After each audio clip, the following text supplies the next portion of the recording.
Monsoon दाखल होताच धोधो बरसणाऱ्या पावसाच्या सरी आता काहीशा थांबल्याचं पाहायला मिळते। राज्यात पावसाचा जोर ओसरायला सुरुवात झाली असून 5 जून नंतर पुढचे काही दिवस पाऊस दडी मारण्याचा अंदाज हवामान तज्ज्ञांकडून व्यक्त केला जातोय।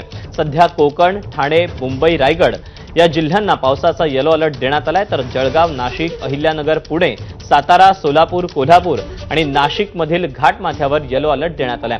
छत्रपती संभाजीनगर, जालना, परभणी, बीड, हिंगोली, नांदेड, लातूर आणि धाराशिवमध्ये पावसाचा येलो अलर्ट जारी करण्यात आलाय। तर तिकडे विदर्भात अकोला, अमरावती, नागपूर, वर्धा, वाशिम आणि यवतमाळला देखील येलो अलर्ट देण्यात आलेला आहे। आयएमडीचा विस्तारित म्हणजे एक्सटेंडेड रेंज फोरकास्ट आज जाहीर झाला आणि त्यानुसार 5 जून पर्यंतच्या आठवड्यामध्ये राज्यामध्ये फक्त कोकणामध्ये पावसाचं प्रमाण राहील, इतर भागामध्ये पावसाचं प्रमाण सर्वसाधारण राहील। मात्र 5 जून ते 12 जून या दरम्यान महाराष्ट्रासह देशाच्या सर्वच भागांमध्ये पावसाचं प्रमाण कमी राहणार आहे। त्यामुळे पुढचे 2 आठवडे मान्सूनमध्ये एक प्रकारे ब्रेक सारखी स्थिती येण्याचा अंदाज आहे। त्यामुळे शेतकऱ्यांनी पेरणीची घाई करू नये असं हवामान तज्ज्ञांचं म्हणणं आहे।